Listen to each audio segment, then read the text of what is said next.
A few years ago, my friend Jamie Lee lost her little brother to suicide. She finally had the courage to sit down with me and share her healing journey and some of the lessons she learned along the way. We're in the middle of Namibia, Swakopmund to be exact, and this is my dear friend Jamie Lee Lawrence. Jamie, thank you so much for meeting with me and having this conversation. I know it's not an easy thing to do. I think your story can help so many other grieving individuals that have lost loved ones close to them to suicide, and I think just having an open and honest conversation today can kind of like help with that. Yeah, I agree. We were at a cousin's 21st, and like you could tell like he was a bit quiet then. So I think that's when, like mentally, I think he decided like this is going to happen. And my mom and them were on their way back, and I was back in Windhoek again to study again, and then. Then we got the news, and I'm like, what? And Samantha's like, yeah, we can't get hold of him. And I'm like, I drove over to the house, and my cousin came to come pick me up, one of my cousins, and then he actually found, like, my brother, like, there, and then he took him off, but it was already too late. And then we had to, like, phone my mom and dad, and they had to turn around, and obviously they need to go identify him in the morgue, and that was bad. I've never seen, like, I think I was, like, in shock when I got there and crying and stuff, and then you're there, you're crying, and then it goes away. It's like your whole body shuts off, and then you have to go to the morgue, and I had to go in with my mom, and my mom saw him lying there. That was like the worst thing ever to see her reaction. She's like trying to wake him up, you know. So that was bad. I think my mom like took it the hardest because I'm like my dad as well. I keep things to myself. And to your point, that it's the most painful moment to see your mother trying to shake you awake. You know, like that is poignant for anybody that's thinking about it. Like just the void that you're leaving how behind. you would, but I don't think they ever think of that. You lose that. You lose focus of what's important around you. You know, so that was bad. I think my mom like took it the hardest because I'm like my dad as well. I keep things to myself and I don't talk. And he doesn't either. When he gets emotional, he does it on his own one side. And she suffered because of us. I don't think we had a proper conversation. My mom would, like I wasn't there most of the time. I was back in Windhoek again studying, so I don't know how my dad handled it with her. Because if he's like me, then he wouldn't have had that much comfort, you know. I went into drinking too much and in Windhoek, he had a lot of friends there, like Oliver, and we would see each other, and we all like just start crying. I think I went through that for like a year, and then it got better after that. How would you define getting better after that? Like it just gets the hurt goes away a little bit, like that trauma that you feel, it eases away, but every once in a while you get a reminder, and then it just all comes back like a wave. And then it's like, oh God, I don't want to. And you go through it, and the wave subsides just a little bit, and a little bit, and a little bit until it gets better. But then you'll have one or two significant moments where something would happen. Say, for instance, if I would like get a baby or something, and he's not there, or if I would get married and I don't have my brother there. There's stuff like that. Right. You learn how to cope with it, but it's there. You know. You always think about who you're gonna hurt, but it becomes less and less of an issue for you as you have ideated for so long. Yeah. It becomes like, okay, no, I've thought about everybody else. I need to be selfish, and this is what I need to escape, or whatever coping mechanisms you utilize to kind of like deal with the pain that you're experiencing. Yeah. And it happens during the process of isolation. Yeah. Because you don't feel comfortable talking to somebody, the stigma around it, and then you start talking about it less and less. But you can't blame yourself. You can't. You can only do so much as a loved one. It still pops up where I still think like, oh shit, what if I just listened, or what if I did this? And that what if question is always the one that traumatizes you the longest, you know. It haunts you. I still see him, like he visits me like in my dreams. Then he's always there. Then he comes back, and in my dream I'm like, I have to look after you because I'm scared you're gonna do it again. Like Aww. yeah. But he comes and visits, and we just chat, and he's there, but he's the same age as what he was. But that's I take comfort in that because I dream about him. Yeah. And he pops in random times, and then we just have a dream where he's there. He's just in our space.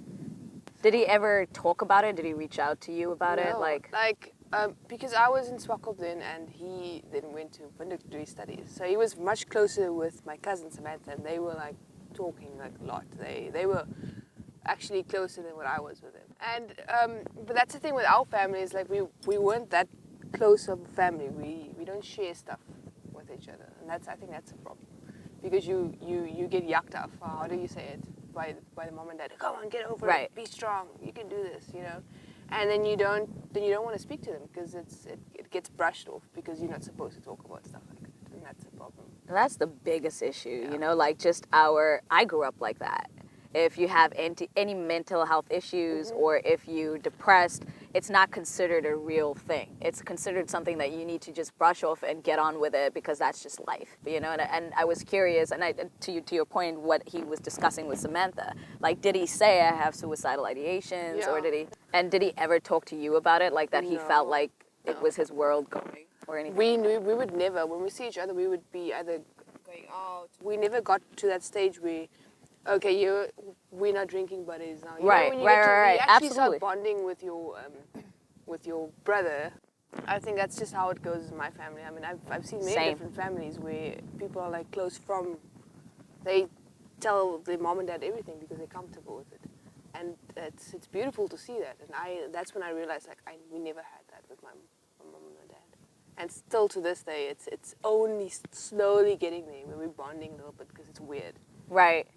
I've noticed that you've been advocating a lot. Is there any other things that you have learned throughout your healing journey that you were like, I didn't know that, I can do better? Yeah, I posted something where the kid was like, she was trying to tell her mom that she's not okay, and the mom would just say like, no, that's not how it's supposed to be. Like you're overreacting or stuff like that. The major thing out of all of this is just, even though it's you've been taught that it's you have to be strong and you have to look after yourself and just brush it off. You shouldn't. Just pay attention and talk to them and make them feel comfortable, I suppose. And to the person struggling, be kind to yourself. Yeah. It takes a lot for somebody to even admit to go to therapy. I started my journey in therapy, you know, and it's. I was like, what did I do without it? Like, why do you want to go to therapy? Exactly. Are you a crazy person? It's only crazy people that go to a therapist. But or like, why do you need that? Why are you wasting money on therapy or X, Y, and Z? It's like, if I'm going to waste money on my nails, like, or my hair, like, attribute that to your inner being and being well with yourself. Exactly. And, because that's going to take you a lot further. I mean, I just recently found out that my mom wasn't, and she told me. Wow. Yeah. She said, but she's her comfort came from the Bible and prayer and stuff like that. I mean, I handle it a bit differently. Yeah. And this is my Bible. Your meditation and your prayer, right? This is where I come out. And Yeah. she's like, yeah, but you need to, because I also had my episodes of depression and stuff, and she's worried because, I'm like, she doesn't want to lose another kid, but I'm telling her you won't, but she's so worried about me because I'm not there with them anymore. I'm in Bob's way. Yeah. And she's like, yeah, but you must read the scriptures, and I'm like, yeah, I am reading it, but I have other ways of coping with it, mother. Right. And I didn't realize that she opened up and she said like, yeah, but she also had issues, and I'm like, she hasn't told me, but that's the thing. Like, and now you felt alone. Like, I'm the only one suffering in my family. Yeah. I need to be over it. And my mom had the same shit, and I'm like, what? Took you how long? Right. 33 years of my life to tell me something like that? Jeez. But that's the thing. That's what we were talking about. Like, people don't talk. They just keep it, lock it up, and then we think everybody is fine and happy chappy when the reality is we're all walking around here broken. Everybody has a broken part. Everybody. It's like, that's what I realized. You're not the only one that's going through this. Like, there's so many people that have so much shit happening in their lives, and that's what we should remember. What was the biggest lesson during this entire experience that you kind of like took away from it? I wish that I was closer, and I actually I was actually ready to have a one-on-one conversation with him, and he felt comfortable enough to share and to comfort in me. That's Yeah. what I wish. You know, that would have been. I knew if it was like that, and our family, my mom and my dad, and we could actually all talk, and sit, and help each other, then I think it would have been different. Our family is the closest people that we can get to without judgment, without fear of exclusion or being written off. And I think for us all, when somebody is struggling with mental health issues or suicidal ideations, just allow them the space to share, allow them the space to be open and honest, and always have the comfort level, you know, to where they feel like, well, you're not going to call the cops or tell me I'm crazy. You know what I mean? You're going to listen and understand that this is coming from a real place, you know? I think that's what, like, that's needed, is just to have that person feel comfortable enough to actually come to you and know that you're not going to be judged, and safe. Comfortable, safe, and no judgment. There's a lot of young kids as well, and teenagers. And that's I think that's one of the major suicide causes, especially with the younger kids, is because of they don't want to disappoint. When people don't feel like they can be truly themselves, they don't feel like they have a place in the world, because who else can they be? And so continuously being forced into something outside of yourself is such a jail and a prison, and you in it forever. Honestly, that was my biggest issue. You know, and I was like, through the techniques of therapy, I've been able to pinpoint it, because I've always thought my suicidal ideations was random. I just thought they'd come up, and I deal with it on a constant basis every day. I think about it. Then became so much that I was like, all right, this is the point where I need somebody, you know? And now with my nephew, it's we are more aware as well and more sensitive. As long as he feels like he's comfortable enough, and you need at least one person. At least feel one safe person. with to speak, and if something's up. And don't think that if that one person disappoints you, that it's the end of it. Yeah. You know what I mean? Like, there's always somebody else willing to listen and be there, you know? Exactly. Well, Jamie, Thank you. this has been an awesome conversation. Jamie, thank you so much for sharing you. such like Thank you for vulnerable having parts me. of your life. We Are Our Lives. You've seen a whole landscape of Namibia, where I'm from, born and raised, baby. Yeah. And she's representing. You see Yes. how I hear? Well, thank you so much, guys. And go to our website at weheartourlives.com to skim through some of the other interviews and stories that truly are vulnerable and open conversations and dialogue to eliminate the stigma in and around suicidal ideations and depression. That's a wrap. Yay!